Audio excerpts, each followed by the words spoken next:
Alright, this is a second filmed episode of the Reely podcast. I'm Chuck Roque. Follow me at Chuck Writes Jokes. Here with Austin Curtis. You want to Curtis? Follow me at LilBitch420 underscore LilBitch420. Or is it LilBitch420 then underscore? LILBitch420 underscore. Alright. It's the greatest. Today, the second episode, we're going to be talking about Once Upon a Time in Hollywood. Cheers to that. Cheers to that, brother. We're here at Bootleggers Brewery in Fullerton. Cool spot. Sponsor us, yeah, if this ever makes it. But right off the bat, dude, thoughts. First thoughts. Holy fuck. What a fucking film. What an amazing fucking film. I didn't see that shit coming at all. I was like, I don't know, every movie I go into nowadays, I'm always super worried. I'm always like, oh man, it's just gonna suck. It didn't, there's nothing about it.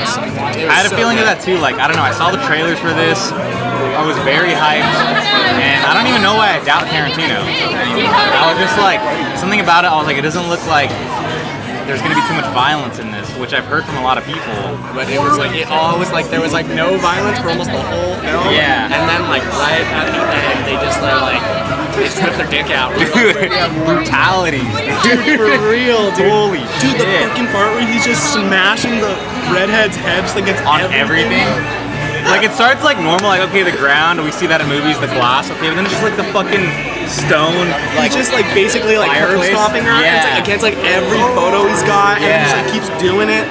Or the fucking one dude, I just didn't think that they were gonna keep going with the guy who got killed, because it's first he gets his dick bitten off by a dog, and then he gets his knife stabbed into his own leg, and then just Cliff just fucking curb stomps him. Yeah, just smashes his face. Remember the fucking chick who he threw the dog food thing? Dude, that was the gnarliest. Just broke her nose, dude. That was so fucking insane. And I was just like, oh my god. And then the fucking cherry on top where Leo comes out with the flamethrower, dude. Yeah, I torched her. Torched her. You torched her, yeah. Or maybe you're Chris. Yeah, I had a flamethrower in my tool shed. Oh, is that from the 14 Fists? So that was so fucking cool. But the first hour was slow burn. And the first hour I was it's kind of slow. I was alright. It's building. It's building. You knew it was building into something, but you're come on. I don't want to pick up. And it's hour 2. You get that little bit of violence where they're at the spawn ranch. Yeah. Where he's beating that dude up, and it's pretty cool. You're oh, okay. Didn't expect it. It's it was really the thing I like about a lot of Tarantino's films, especially when it's sort of a group that's going up against some bad.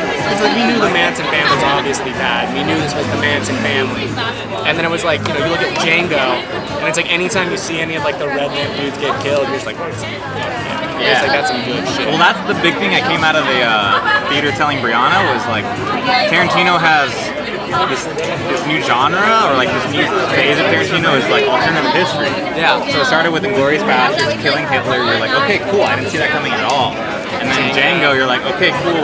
Putting it on the plantation owners. I think it's nice because that one's yeah, it's alternate history, but it's at the same time it's it just seemed like a story that happened in that time period. Whereas they had real players that are known, in Once Upon a Time, Sharon Tate, Roman Polanski. Dude, it's fucked up because she walks out pregnant, and I was dude, man, I was she's gonna die. And that's one of the things. Yeah, Brianna didn't know the whole history. The last podcast we did, I was telling her about what had actually happened. Yeah. But me, my sister, my mom, they saw it at different times, but they had the same reaction. Once they kind of emphasized Sharon Tate being pregnant, we're fuck, this is gonna happen. Even when they go into the wrong house, I thought, okay, they're gonna go into her house eventually. But they didn't even fucking make it, dude, which was sick. That was the thing though, is I like how it's basically it's Tarantino has this thread of history that's correct. Yeah. But there's this thing that breaks off the thread, and so instead of it, if Rick Dalton hadn't been blending margaritas at 12:03 a.m. I just love how he walks out with it in his fucking hand. The blender still is fucking hippies. I fucking love that guy. Fuck, I don't see you reversing. He was so fucking. Get out of here, that fucking dirty ass car. It's my fucking street. That was Roy Cobb. Oh my god, I used to have a Bounty Law lunchbox. God, and then like the one chick was like, yeah, like our old like people we watch, like they taught us the fucking murder, so let's go murder. Yeah. And I was like, what the fuck is that logic? Dude, that's such an acid thought though. That really As someone is. who's taken acid, like, you could see their correlation, and that totally sounds like a Manson-esque, Like it's preaching. like it's like on acid, but like in brain. Yeah, You know? yeah, for sure. And you got Brad Pitt, who was like, that was one of the most relatable acid trip I've ever watched. Yeah. He's like, look, you need to. He just keeps going with it. I was like, wow, that's very relatable. What did he say too? He's like, Houston, he's like, we have lift guns. Something like that, where he's like, we are in it now. Like, well, that's so fucking how it feels. It's 100% out. And I thought it was cool too, because I was like, how's he gonna pull this off? Because like Tarantino uses film, he shoots on film, so like there's no way he's gonna do some CGI weird trippy shit. But like just showing how Brad Pitt was acting was like on point. Movies have been getting good at it now. Like it's not stupid anymore. Like in I mean, like just to talk about another movie that did it a lot with it was like Midsummer. Okay, yeah. Like, a lot of like their psychedelic scenes are like when they're like on acid, like on shrooms, and it's like none of it's acid. It's all like it's rude or it's shrooms. Yeah. And it's like there's like a part where they're like staring at the tree and like you can see like the bark moving, and I was like, wow, that's exactly what it's like. So it's like movies are getting it now, and like Tarantino, the way they did it was just how he just kind of it's like it's funny. It's kind of funny how the world is. Yeah. Not like watching space fall down on him and gumdrops floating around. Yeah. That's not fantastical. That's not what really happens if you just take like a regular dose. What did he say? He was like, oh, acid cigarette, 50 cents, hippie chick. It's just like how I know you. Yeah, how his brain works. He's like, oh yeah. Dude, I love the one part in the fucking thing where Cliff's up on the roof and he's like repairing the antenna, and then he stops, and then all of a sudden it's him at the site, and he's like trying to get Rick to get him a job on the thing, and that's when he has the big fight with the Asian guy and all of that, and then it just goes back to him on the antenna. He's like, nah. Yeah. He realizes, that's why I'm not gonna get hired. Which is so fucking cool. Like the only other it's kind of a stretch, but did you see Wild with Reese Witherspoon? It's a cool movie, but the only thing that, like you said, getting into that plot that's really cool in that movie is like they do flashbacks so right, like so as a human feels it, because like in that movie, like she'll be just driving in the car, and then you'll hear like a song play on the radio, and it'll be like the Mamas and the Papas or something, and then it takes her back when she was a little girl, and she sees her mom dancing to that song. It's like and it's like that's how it works, Like anytime I hear a Guns N' Roses song, I get brought back in time to the first time I went to see The Hills of Live, and it scarred the fuck out of me. Like that's like the same shit, but like how Tarantino did it is like he's not spoon feeding the audience. He's like, okay, like Cliff's fixing the antenna, and then it just cuts to this whole thing, and then he's just assuming you're gonna figure it out. I don't want to be that weird. Like, oh, yeah, it's the flashback. Or it was an idea. Yeah. It was him thinking on what would actually happen. Because it's like the whole time I was like, oh, he just went. I was like, oh, good for him. And then all of a sudden it's like at the end of it, he's like, no. And I was like, oh, he just literally thought about that. And I was like, I like that he took the time to make it. It was long. Yeah, it was such a long scene. It wasn't so good. It wasn't like a 2-minute long little quick snippet. It was easily like 10, 12 minutes. Yeah, it was its own thing. Yeah, and I like that. Dude, or even just a little flashback of when they show Brad Pitt killing his wife. Dude, she's just going off on him. Oh, no, everyone was like, oh, don't marry him. You can get something better. And he's like, oh, but now you're just like, you're on a stupid fucking boat. He's just trying to scuba dive, bro. He doesn't want to fucking fight. And he's just like, he cracks open the beer and he's still just staring forward. She's like, oh, you don't want to fight. She's like, well, I do. Yeah, well, I want to fight.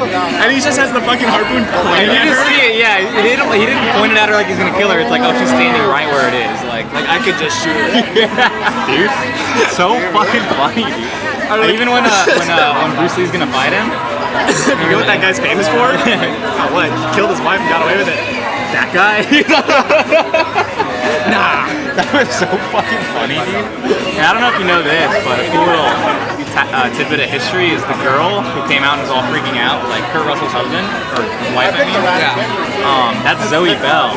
And she actually first met Tarantino because she was the stunt woman in Kill Bill.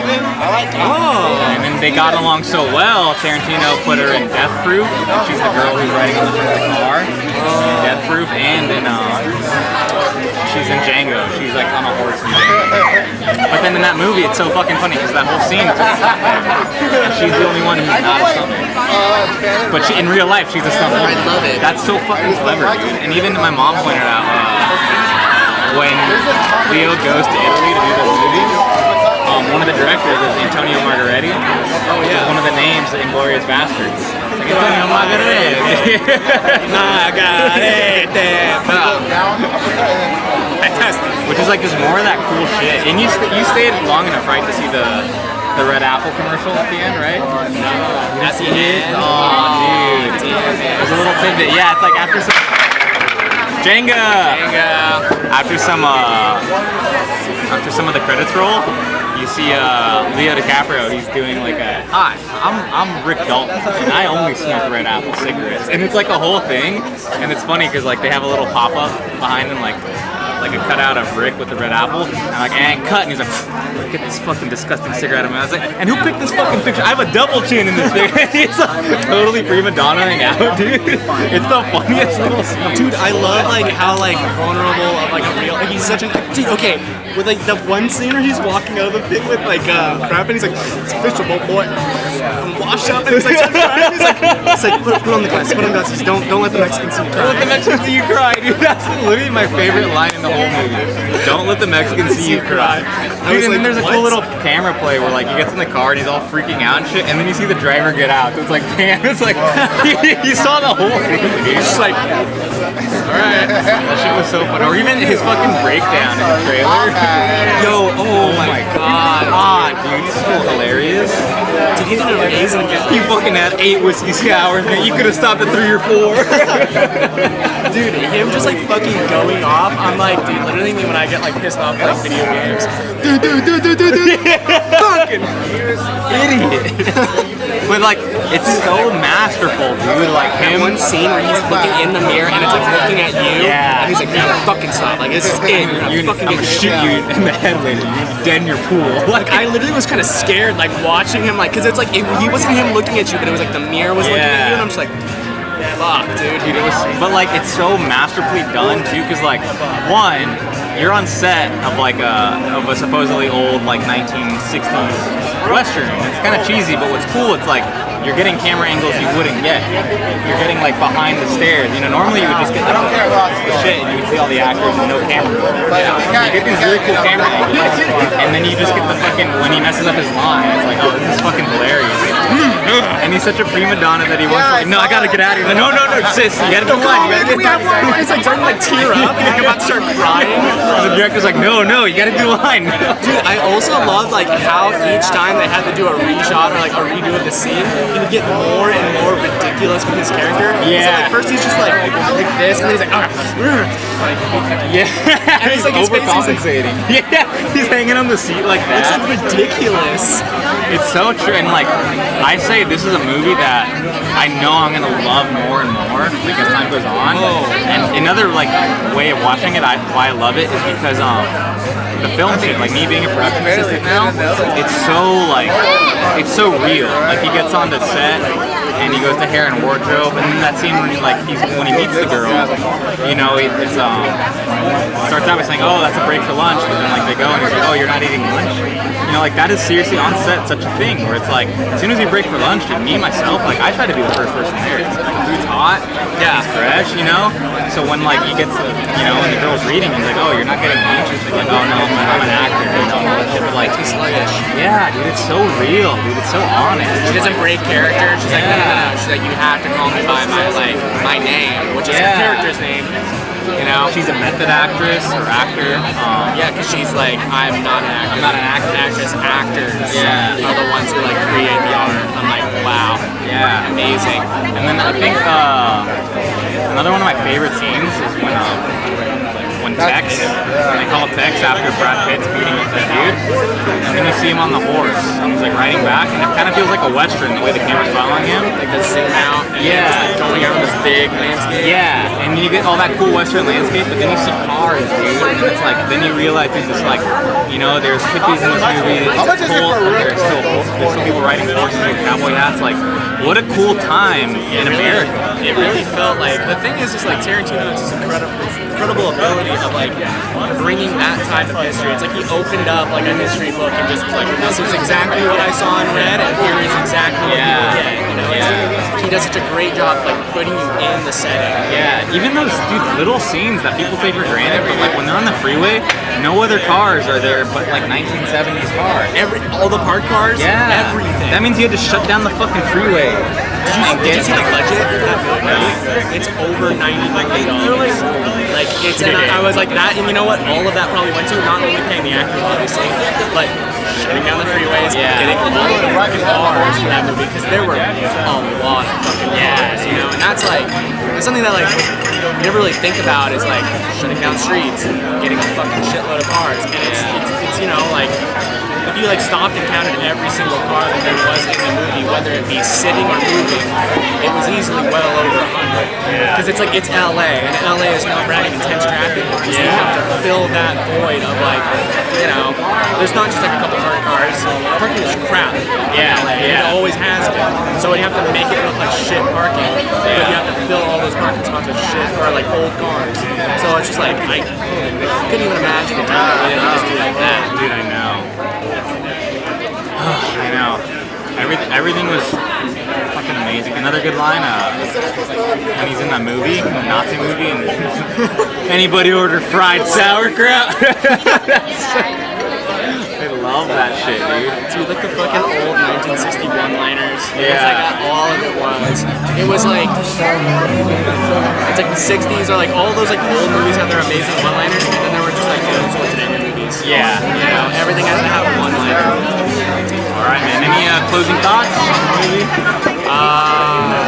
I think this is, you know, like 1 in a million. You know, you go to movies and you're always like, yeah, it was a 6, it was an 8, like, if this isn't a 10, you know, it's a 9.9, dude, but it's a 10. It's basically, it's a perfect 10. Like, you have to go see it. Like, if you don't really see this movie, you're like, you're a fool. You really are a fool. Yeah. Go watch this film, and don't cry in front of Mexicans. Don't do it. Catch us next time. This is Reely.